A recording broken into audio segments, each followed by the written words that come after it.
ഇപ്പോൾ നടന്ന തദ്ദേശ തെരഞ്ഞെടുപ്പിലെ പ്രാഥമികമായി ഫലം അവലോകനം ചെയ്യുമ്പോൾ മനസ്സിലാക്കാൻ കഴിയുന്നത് ബി ജെ പിയുടെ ഒരു മുന്നേറ്റമാണ്. ഇതിനകത്ത് ബി ജെ പിയുടെ മുന്നേറ്റം തന്നെയാണ് ഈ ഒരു ന്യൂസിന്റെ മലയാളം പോയിന്റിൽ അവലോകനം ചെയ്യുന്നത്. കാരണം മറ്റുള്ള എൽ ഡി എഫിന്റെ യു ഡി എഫിന്റെ ഒക്കെ മുന്നേറ്റം മറ്റ് ചാനലുകളിലെല്ലാം ഉള്ളത് കൊണ്ടാണ് ഇവിടെ ഇന്ത്യയുടെ മാത്രം ആയിട്ട് ഒരു എപ്പിസോഡ് ചെയ്യാൻ ആഗ്രഹിക്കുന്നത്. പ്രാഥമികമായി വരുമ്പോൾ ഈ രാജ്യത്ത് എല്ലായിടത്തും ബി ജെ പി വളരുന്ന ഒരു രീതിയുണ്ട്, അല്ലെങ്കിൽ അവരുടെ വോട്ടിംഗ് പാറ്റേണിൽ ഒരു രീതിയുണ്ട്. അത് നഗര കേന്ദ്രീകൃതമായിട്ടാണ് ബി ജെ പി എല്ലായിടത്തും ആദ്യം വളർന്നു തുടങ്ങുന്നത്. അതായത് ഏത് സംസ്ഥാനത്തും അങ്ങനെ തന്നെയാണ്. നഗര വോട്ടർമാർ ബി ജെ പിയിലേക്ക് മാറും, പിന്നീട് അത് ഗ്രാമത്തിലേക്ക് വരുന്ന ഒരു കാഴ്ചയാണ് എല്ലായിടത്തും കാണുന്ന ഒരു കാഴ്ച. അതിന് സമാനമായ രീതിയിൽ ഒരു തെരഞ്ഞെടുപ്പ് ഫലമാണ് ഇപ്പോൾ നമുക്ക് കേരളത്തിൽ നിന്ന് വരുന്നത്. അതിൽ ഏറ്റവും എടുത്തു പറയേണ്ട ഒരു വിജയം തിരുവനന്തപുരം തന്നെയാണ്. Thiruvananthapuram corporation B J P ഭരിക്കും എന്നുള്ളത് 100% ഉറപ്പായി കഴിഞ്ഞിരിക്കുന്നു.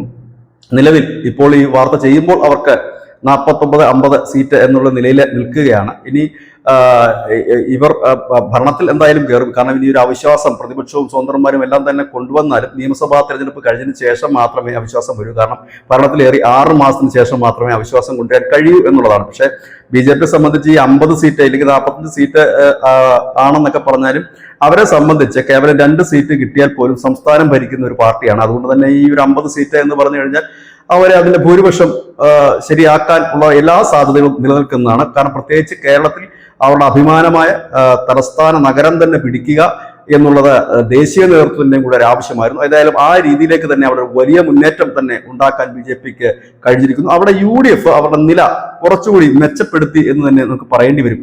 ഏതായാലും കൊല്ലത്താണ് ബി ജെ പിയുടെ ഒരു അപ്രതീക്ഷിത മുന്നേറ്റം ഉണ്ടാക്കിയിരിക്കുന്നത്. കാരണം എൽ ഡി എഫിന്റെ ഒക്കെ ഉറച്ച കോട്ട എന്ന് കരുതുന്ന കൊല്ലം, ആ കൊല്ലത്ത് ബി ജെ പി 10 സീറ്റിലേക്കാണ് മുന്നേറിയത്.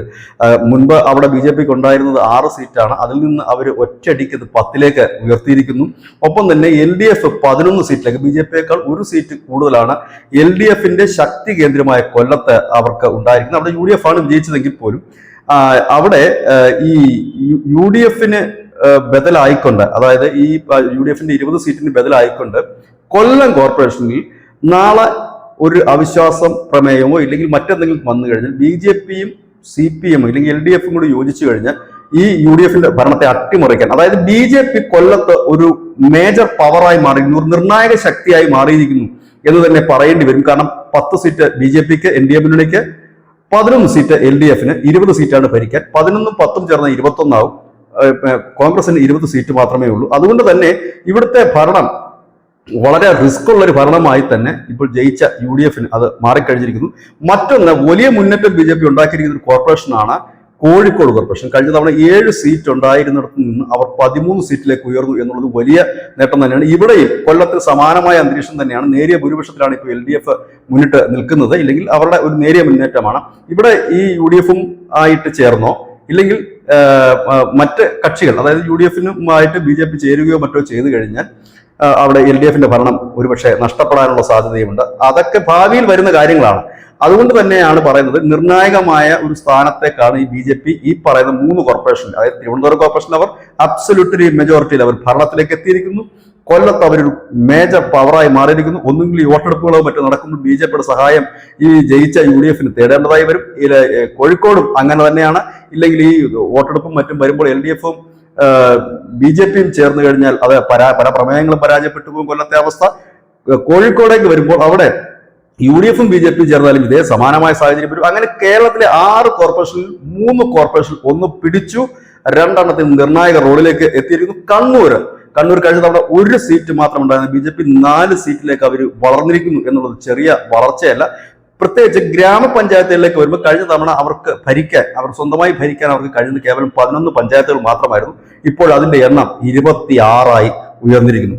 മുനിസിപ്പാലിറ്റിയിലേക്ക് വരുമ്പോൾ 2 മുനിസിപ്പാലിറ്റികൾ മാത്രമാണ് നിലവിൽ അവർക്ക് ഉള്ളൂ. കഴിഞ്ഞ തവണ 2 എണ്ണമായിരുന്നു. പക്ഷെ കഴിഞ്ഞ തവണ അവർക്കുണ്ടായിരുന്ന 12 മുനിസിപ്പാലിറ്റി അവർക്ക് നഷ്ടപ്പെട്ടിരിക്കുന്നു.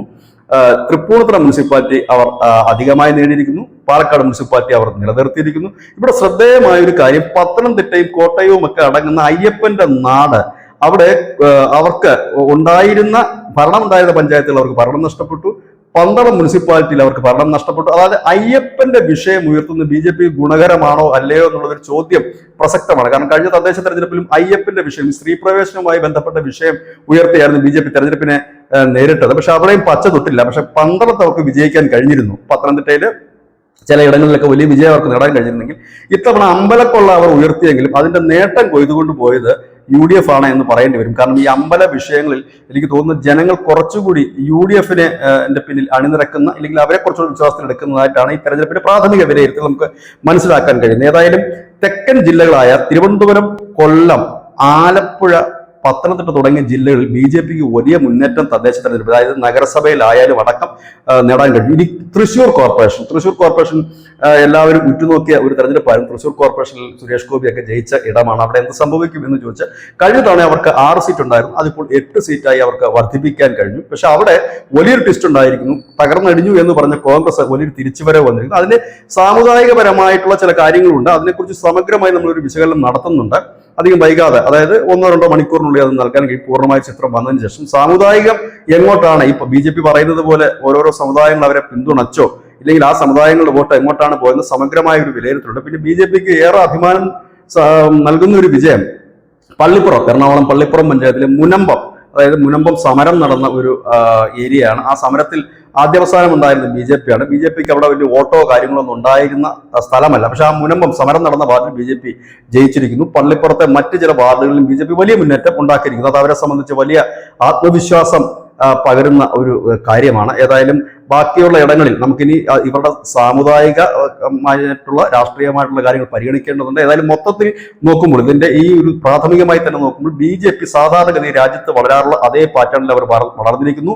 നഗര കേന്ദ്രീകൃതമായ മേഖലയിൽ അവർ വളർന്നിരിക്കുന്നു. ഇനിയിപ്പോൾ UDFനും LDFനും വിചാരിച്ചാലും ഇവരുടെ വോട്ട് ബാങ്ക് തകർക്കാനോ ഇല്ലെങ്കിൽ ഇവരെ വിള്ളൽ വീഴ്ത്താനോ കഴിയില്ല. കാരണം കഴിഞ്ഞ ലോക്സഭാ തെരഞ്ഞെടുപ്പിൽ ശ്രീമാൻ രാജീവ് ചന്ദ്രശേഖർ തിരുവനന്തപുരത്ത് നേടിയ അദ്ദേഹത്തിന് വലിയ വോട്ട് നേടിക്കൊടുത്ത വാർഡുകൾ ഇപ്പോഴും അദ്ദേഹത്തിന് നിലനിർത്താൻ കഴിയുന്നു എന്ന് പറഞ്ഞാൽ അതൊക്കെ BJPയുടെ ഉറച്ച വോട്ടുകളാണ് എന്ന് പറയേണ്ടി വരും. അങ്ങനെയെങ്കിൽ നിയമസഭയിൽ തിരുവനന്തപുരത്തിന്റെ ചരിത്രം മറ്റൊന്നായി മാറാൻ സാധ്യതകൾ ഏറെയാണ്.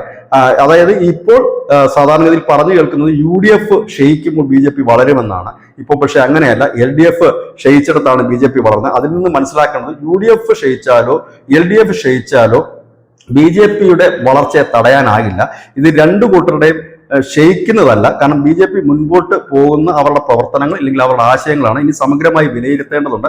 കഴിഞ്ഞ തദ്ദേശ തെരഞ്ഞെടുപ്പിൽ BJPക്ക് ലഭിച്ചത് 17.2% വോട്ടുകളായിരുന്നു. ഇത്തവണ അവരെത്ര ഗ്രാമപഞ്ചായത്തുകൾ ജയിക്കുന്നു എന്നതിനൊക്കെ വിശദമായി തന്നെ പറയാം. ഇതൊരു പ്രാഥമികമായ വിലയിരുത്തൽ മാത്രമാണ്.